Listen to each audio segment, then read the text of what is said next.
चंपावन जंगल काफी सुंदर था। वहाँ सब मिलकर रहते थे, सब एक दूसरे की मदद करते थे, सब अच्छे ही थे। बस एक कल्लन कौवा थोड़ा बदमाश और आलसी था। वह इसी ताक में रहता था कि कोई उसका काम कर दे। एक बार की बात है, उस दिन जंगल में धूप काफी तेज थी। सब ही अलसाए से थे, पर फिर भी अपना अपना काम तो कर ही रहे थे। अरे मिनी बहन, कहाँ जा रही हो सुबह सुबह? हाँ रिया, अब बहुत काम है हमारे पास। हम तुम्हारी तरह बैठ नहीं सकते हैं। हम भी घर में छोटे छोटे बच्चे हैं। अरे हाँ हाँ, पता है। इतना क्यों सुना रही हो? कौन सा मैंने तुम्हें अपना कोई काम बोल दिया? जाओ जाओ, अपना काम करो तुम। वह कहता रह जाता है और मिन्नी उसकी पूरी बात बिना सुने ही उड़ जाती है। कल्लन वापस अपने घोंसले में आराम फरमाने लगता है। जब वह जम्हाई ले रहा होता है, तब वह देखता है कि पिंटू तोता चोंच में मिर्चा दबाकर उसके मज़े ले रहा होता है। अरे वाह, मज़े हैं तेरे। सुबह सुबह खाना मिल गया। तुझे देखकर तो मेरे मुंह में भी पानी आ रहा है, खाने की कसम। हाँ हाँ हाँ हाँ हाँ हाँ भैया कल्लन, तो तुम्हें भी खिला दो क्या मिर्च? वह हंसने लगता है। अरे हाँ, मज़े क्या। कल शाम को गया था कुछ खाने का ढूंढने। मेहनत की है तभी खाने को मिला है। तुम तो कुछ करते नहीं हो, बस सारा दिन पैर पसारे पड़े रहते हो। वह उदास हो जाता है और वापस सो जाता है। थोड़ी देर बाद उसे गरम गरम घी लगी हुई रोटी मिलती है। गरम और ताज़ी रोटी देखकर उसके मुंह में पानी आ जाता है। वह रोटी खाने लगता है। वह एक रोटी उसकी 4-5 दिन तक चलती है और उसका पेट अच्छे से भर जाता है। पेट भरा होने के कारण वह और अच्छे से सोता है। एक दिन काफी तेज बारिश होती है और उसकी रोटी भीगने लगती है। वह अपनी रोटी बचाने के लिए पंख फैलाने लगता है।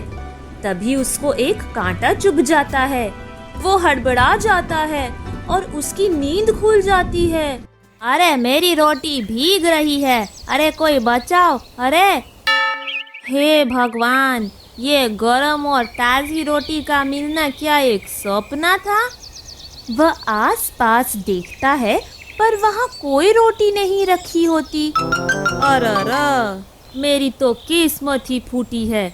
अब उठने के बाद तो और भूख लग रही है, खाने की कसम। क्या करूं, कहाँ जाऊं, किससे मांगू? बड़ी भूख लग रही है। अरे इतने में वह देखता है कि कोयल मौसी अमरूद खा रही है और खाते खाते उनके मुंह से टुकड़े गिर रहे हैं। वह फटाफट जाकर उस पेड़ के नीचे बैठ जाता है और उन टुकड़ों को खाने लगता है। अरे कल्लन, क्या हुआ? यहाँ क्यों बैठे हो?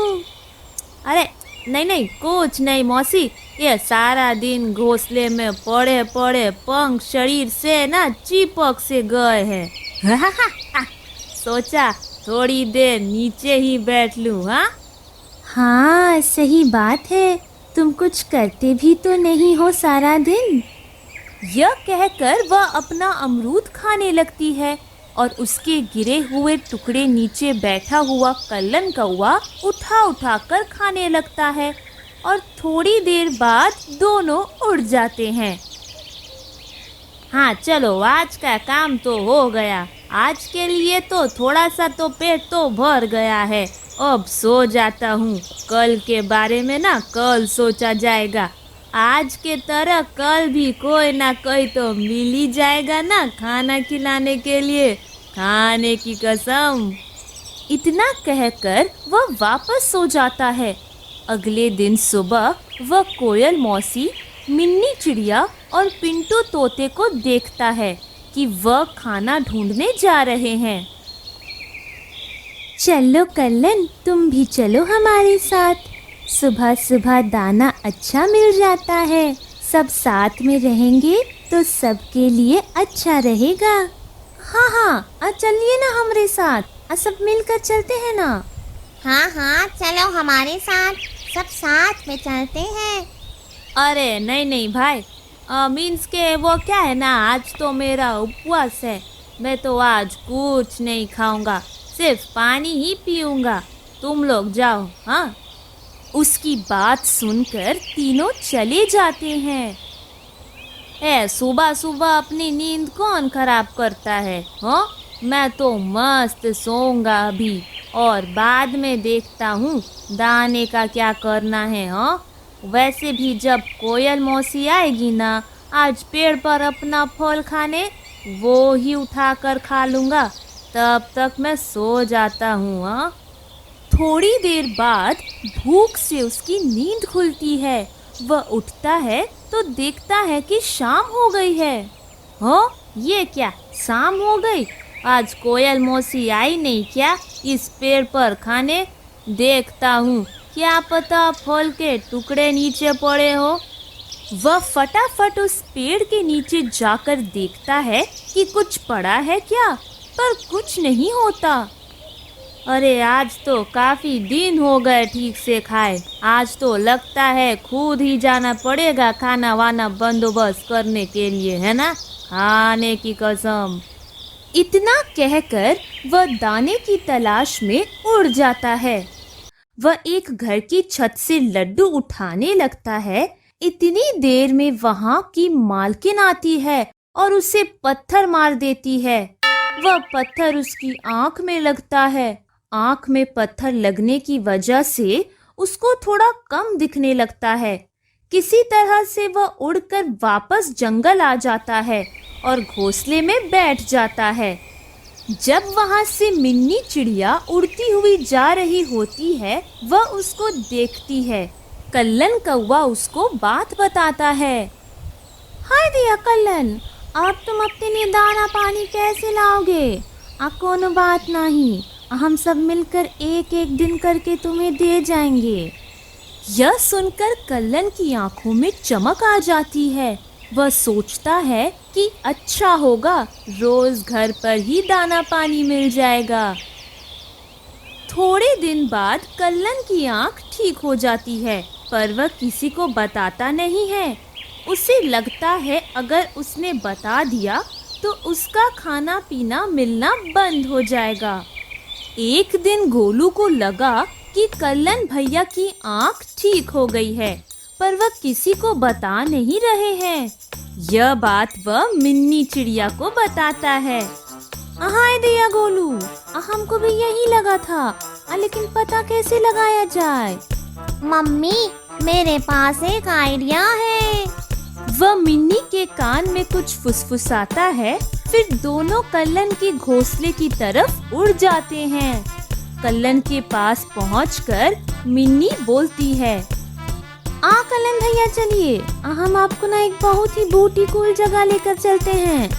अरे मम्मी, वो ब्यूटीफुल नहीं, ब्यूटीफुल होता है। हाँ चलो, मेरा थोड़ा ध्यान रखना। हाँ, वो क्या है ना, मुझे अभी तक ठीक से दिख नहीं रहा है, खाने की कसम। हाँ, चिंता नहीं करो तुम। यह कहकर वह दोनों कल्लन को पेड़ के सामने बिठा देते हैं, जहाँ पहले एक सांप रहता था, और यहाँ वहाँ की बात करने लगते हैं।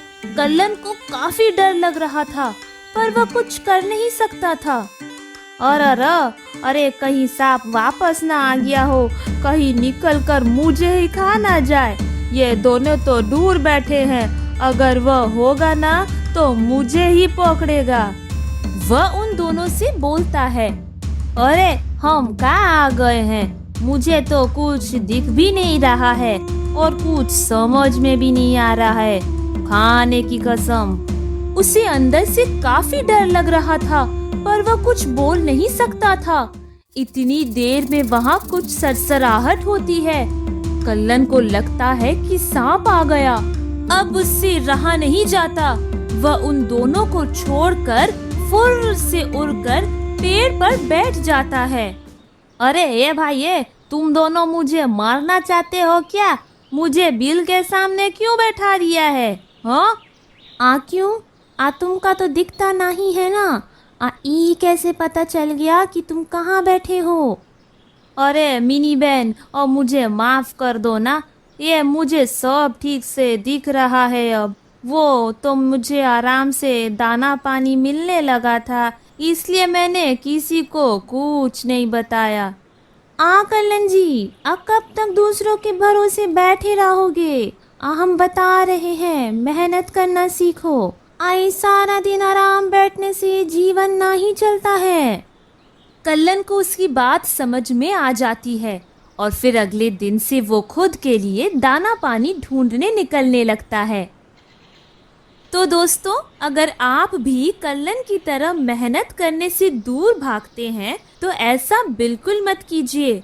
हमें मेहनत से नहीं घबराना चाहिए।